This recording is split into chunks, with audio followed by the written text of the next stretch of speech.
Nega bu inson hayotingizda paydo bo'ldi? Ya'ni hayotingizda paydo bo'lgan. Nega bu inson sizning xarakteringizga mos bo'lmagan inson hayotingizda paydo bo'ldi? Xo'sh, siz qanday shaxssiz? Bu inson qanday shaxs?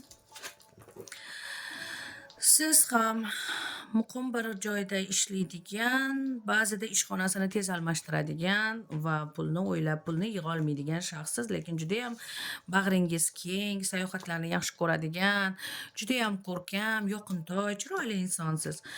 Bu shaxs esa sizga nisbatan ancha rivojlangan, ancha balandroq urovenda va hayotiy tajribasi va pul topish tajribasiga ham yaxshigina ega bo'lgan opitli odam. Shuning uchun bu shaxs sizga uchradi. Hayotingizga mazmun bo'lish uchun yoki turtki berish uchun. Ha, bu insondan siz zo'r va kerakli maslahatlar oldingiz. Bu insonni maslahati bilan yaxshi odamlar bilan hatto tanishdingiz. Yaxshi joylarda ham ovqatlanishga ulgurdingiz. Hatto bu shaxs sizga befarq bo'lmasa ham, siz lekin bu shaxs bilan sevgi o'rnatishni xohlamaysiz. Bu shaxs sizga befarq emas, siz bilan sevgi haqida ham gaplashishga tayyor, oilali, ammo siz bu narsani istamaysiz. Chunki uning kontroliga tushishni xohlamaysiz. Yo'q.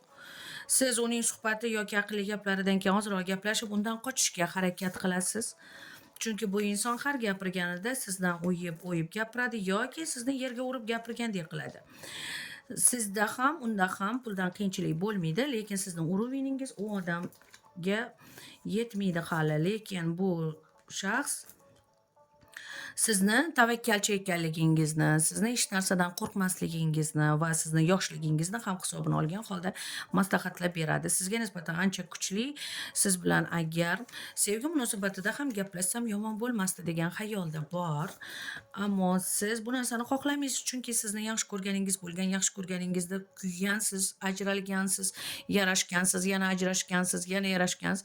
Endi siz bu отношениyalarni xohlamaysiz. Xuddi bu отношениyaning oxiri yana ikkiyuzlamachilik bilan tugaydi degan g'oyadasiz. Bu inson esa sizga faqatgina motivatsiya berish va o'zingizga yana ishonchingizni ortish uchun paydo bo'lgan. Bu insonni siz yaxshi ko'rmaysiz, lekin bu inson sizga befarq emas. U sizga sovg'a salomot berishni, siz bilan choy ichishni yoqtiradi.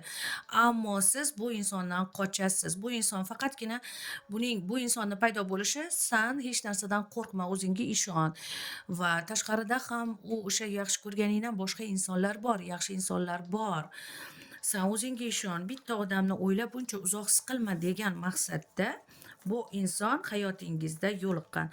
Siz ajralib ketgan shaxsingiz esa o'zini hayotida hali ham darbadar bo'lib yuribdi. Siz faqat yaxshi ishlashga va yaxshi niyatlar qilishga oldinga qarab siljayvering. Marhamat.